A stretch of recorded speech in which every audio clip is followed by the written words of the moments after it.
Every day boys and girls, ओ नमस्कार। Class 10th की subject science है, वेरी मोस्ट इंपॉर्टेंट साइंस के क्वेश्चन है जो आपको फिजिक्स, रसायन और जीव विज्ञान के, इनके अलावा आपको जो भी और भी मेरे माइंड में वो सब देंगे आपको बेटा, ठीक है। बात की जाए वर्ण विक्षेपण से, आप क्या समझते हैं? तो आप लोग जानते हो वर्ण विक्षेपण। वर्ण विक्षेपण मतलब क्या होता है कि जब कोई प्रकाश, श्वेत प्रकाश किसी प्रिज्म से होकर गुजरती है, जब कोई श्वेत प्रकाश, क्या, जब कोई श्वेत प्रकाश किसी प्रिज्म से होकर गुजरती है, मान लिया श्वेत प्रकाश है, ठीक है। ये कौन सी प्रकाश है? श्वेत, श्वेत प्रकाश किरण है, श्वेत प्रकाश किरण, ये होकर गुजरती है जब किसी प्रिज्म से, तो ये 7 रंगों में व्यक्त हो जाती है। कितने रंगों में? 7 रंगों में।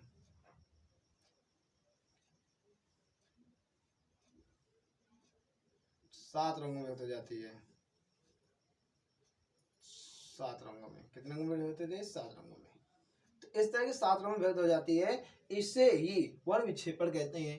तो ये 7 रंग जो व्यक्त होती है इसे विग्योर बोलते हैं, विग्योर या बैनी ऑफ पिनाला बोलते हैं। अगला क्वेश्चन जो है, किसी चालक में प्रतिरोध से आप क्या तात्पर्य है? प्रतिरोध से क्या तात्पर्य है? अगला जो क्वेश्चन है क्या है, किसी चालक में प्रतिरोध से क्या तात्पर्य है? तो प्रतिरोध के बारे में अगर पढ़ना है तो उसके पहले हमें ओम का नियम भी पढ़ना होगा। ओम के नियम से हम लोग प्रतिरोध समझते हैं। देखिए ओम का नियम क्या होता है? ओम का नियम,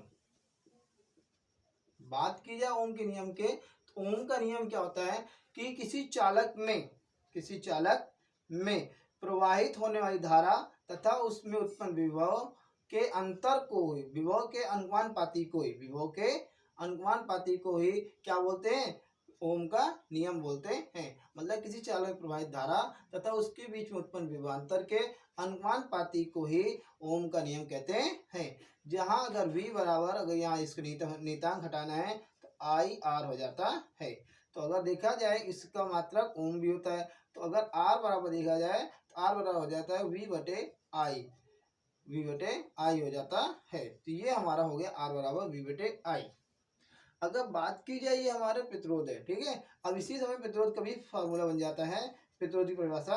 तो प्रतिरोध की परिभाषा के बारे में बात की जाए, प्रतिरोध कहता है किसी चालक में प्रवाहित होने धारा तथा उसके बीच उत्पन्न विभवांतर के अनुपात को ही हम क्या बोलते हैं? वैद्युत प्रतिरोध बोलते हैं या प्रतिरोध बोलते हैं।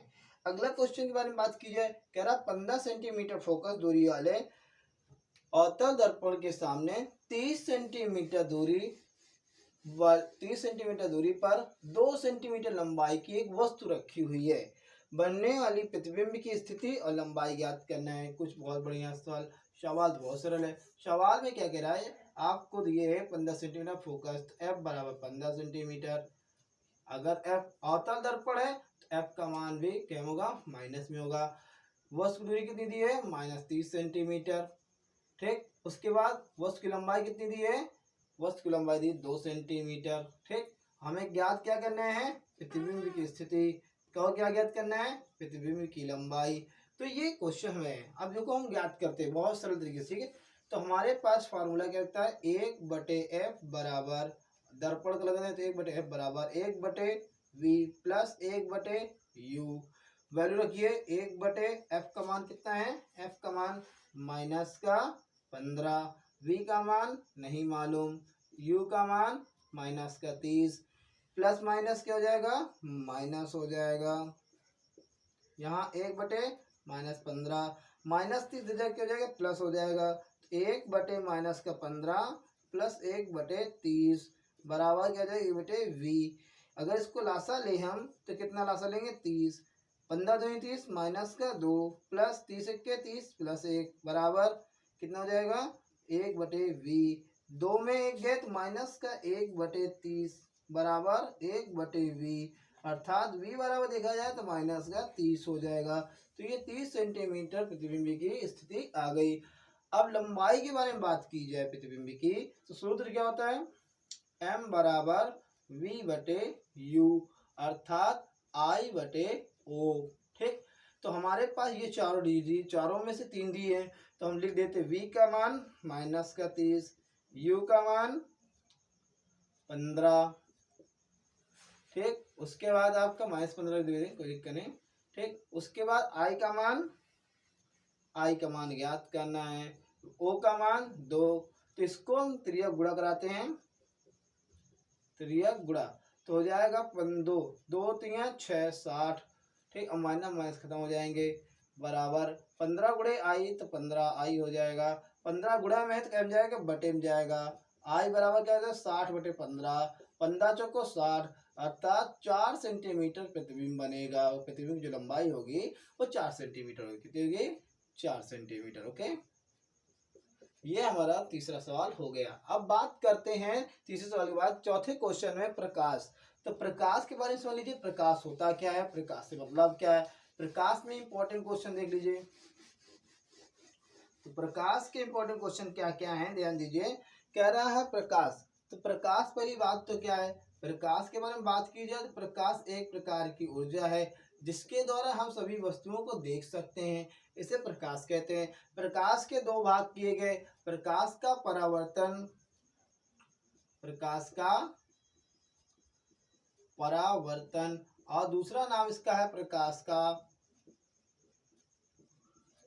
का अपवर्तन। तो अब बात की जाए परावर्तन अपवर्तन, तो प्रकाश का परावर्तन क्या कहलाता है, जब कोई प्रकाश किरण किसी पालिशदार और चमकदार दर्पण पड़ता है, पालिशदार और चमकदार दर्पण पर पड़ता है तो उसका अधिकांश भाग परावर्तित हो जाता है। जब कोई प्रकाश किरण किसी पालिशदार चमकदार दर्पण पर पड़ता है तो उसका अधिकांश भाग परावर्तित हो जाता है। इसे क्या बोलते हैं, इस माध्यम को ही प्रकाश का परावर्तन कहते हैं। प्रकाश का क्या कहते हैं, परावर्तन कहते हैं। आने वाली किरण आपतित, आने वाली किरण आपतित, आने वाली किरण क्या होती है, आपतित। ये हमारी क्या है, अविलंब। ठीक, ये अविलंब। इनके बीच कोण बना, जो आपतित किरण अविलंब के बीच, आपतन कोण। इनके बीच बना कोण कौन है, परावर्तन कोण। ठीक, अब इसमें दो नियम होते हैं। नंबर 1 नियम के बारे में बात की जाए तो तीनों एक ही तल पे होते हैं, आपतित किरण, अविलंब और परावर्तित किरण, तीनों एक ही तल पर होते हैं। पहला नियम इसका है, तीनों एक ही तल पर होते हैं, एक ही तल पर होते हैं। अगर बात की जाए इसका दूसरा नियम, तो दूसरा नियम कहता है कि आपतित किरण अविलंब के बीच बना कोण अपवर्तन हो, आपतन कोण, और अविलंब अपरावर्तित किरण के बीच बना कोण परावर्तन कोण, दोनों कोण बराबर होते हैं, मतलब I बराबर R होता है। ठीक, अब बात की जाए दूसरे नियम की, प्रकाश का अपवर्तन। प्रकाश अपवर्तन क्या कहलाता है, जब कोई प्रकाश किरण किसी पारदर्शी माध्यम से होकर गुजरे, पारदर्शी मतलब दोनों तरफ दिख जाए, ऐसा माध्यम जिसमें हमें दोनों तरफ किरण जा सके या दिख जाए, तो एक ऐसे किरण कोई पारदर्शी माध्यम से होकर गुजरती है तो उसका अधिकांश भाग परावर्तित हो जाती है, तो इसे माध्यम को प्रकाश का अपवर्तन कहते हैं। अपवर्तित हो जाती है, क्या हो जाती है, अपवर्तित हो जाती है, क्या हो जाती है बेटा, अपवर्तित हो जाती है, अपवर्तित हो जाती है। ये आने वाली किरण आपतित। ठीक, ये कौन है, हमारा अविलंब है। तो बात की जाए इसके बारे में, तो ये जो हमारा यहाँ बनेगा कोण वो I है, यहाँ जो बनेगा अपवर्तन कोण R है। ठीक, अब इसमें बात किया जाए तो ऊपर ये अविलंब तरफ झुक क्यों रही, क्योंकि ऊपर वाला आपका विरल माध्यम है, कैसा माध्यम, विरल। नीचे वाला आपका कैसा माध्यम है, सघन माध्यम है। सघन माध्यम की वजह से ये अविलंब को झुक जाती है, और विरल माध्यम की वजह से अविलंब से दूर हट जाती है।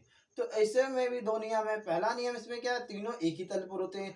दूसरा नियम जो इसका होता है, तो ये आपतित किरण अविलंब के बीच बना कोण आपतन कोण की जा, और अपवर्तित किरण अविलंब के बीच बना कोण अपवर्तन कोण की जा का अनुपात नियत होता है, इसे स्नेल का नियम भी कहते हैं। तो अर्थात n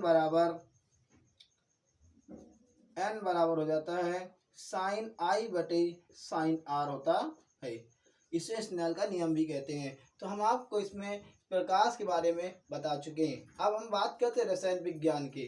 तो रसायन विज्ञान के बारे में बात करते हैं, उसमें आपको कुछ वो चीज बता देंगे, जो चीज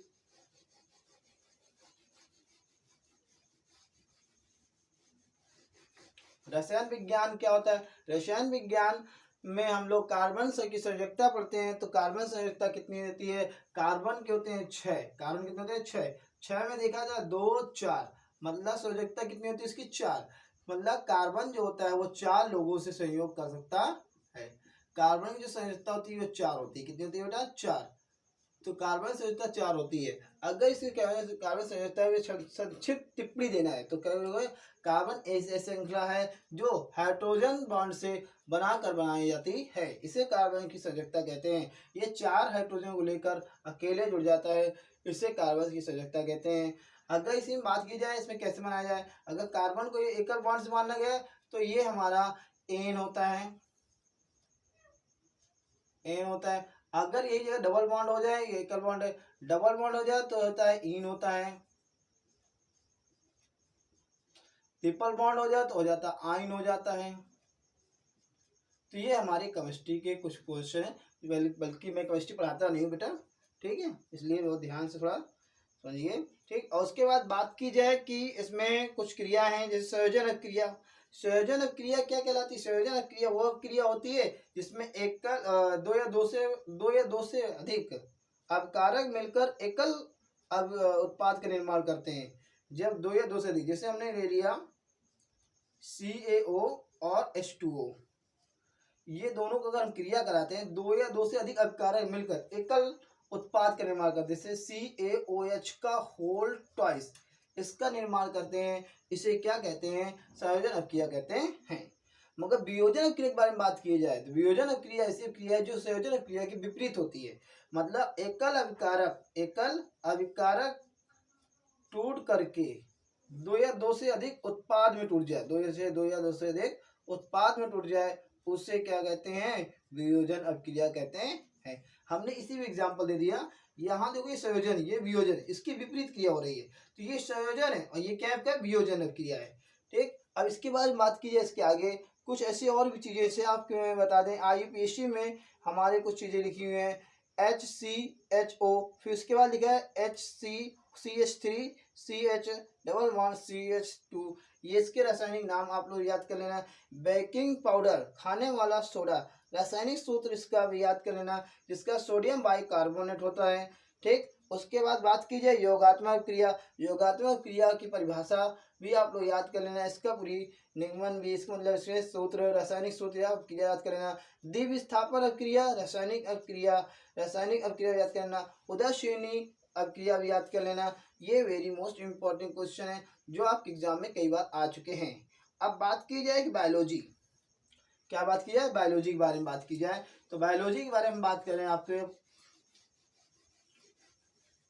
हाँ, यदि आपको समझ में आ रहा हो तो इस चैनल को लाइक करिए, शेयर करिए, सब्सक्राइब करिए, क्लास 10th के सभी बच्चों तक सेंड कर दीजिए। बायोलॉजी के बारे में बात करते हैं तो लिंग गुणसूत्र क्या होते हैं, लिंग गुणसूत्र के बारे में बात की जाए, लिंग गुणसूत्र क्या होते हैं, लिंग गुणसूत्र बेटा टोटल कितने होते हैं, 46 होते हैं, 46, जिसमें 23 माँ के 23 पिता के होते हैं। ये लिंग गुणसूत्र से ही हमें निर्धारित होता है कि हमारे नर और मादा से जो क्रिया होती है उस क्रिया में कौन है कौन नहीं है, तो इससे हमें मालूम होता है कि कौन पुरुष है, मतलब कौन लड़का है कौन लड़की है, ये लिंग गुणसूत्र से ही हमें मालूम होता है। तो अगर माँ के 23 जोड़े होते हैं और पिता के 23 जोड़े होते हैं, मतलब टोटल 46 होते हैं, ठीक। अगर बात की जाए जिसमें पिता के अधिक हो जाते हैं तो माता के कम तो पुत्र, और पिता के कम माता के ज्यादा तो पुत्री हो जाती है। तो बात की जाए कि मानव लिंग के निर्धारण से आप क्या प्रक्रिया, तो निर्धारण भी आपको इसी में समझा दिया गया। मानव को वृक्क और नेफ्रॉन, वृक्क नेफ्रॉन की संरचना सहित क्रिया भी लिखिए, इसको आप लोग जरूर पढ़ के जाना बेटा। पाचन तंत्र का संक्षिप्त वर्णन कीजिए, पाचन तंत्र के बारे में आप लोग बिल्कुल अच्छे से पढ़ के जाना। पाचन तंत्र क्या होता है कि जो क्रिया हम लोग भोजन करते हैं, भोजन करते समय मुख में हमारा पाचन क्रिया ही शुरू हो जाता है, जब हम लोग चबाते हैं भोजन को मुंह से, तो मुंह से ही हमारे मुंह में जो लार निकलती है 3 प्रकार की, वो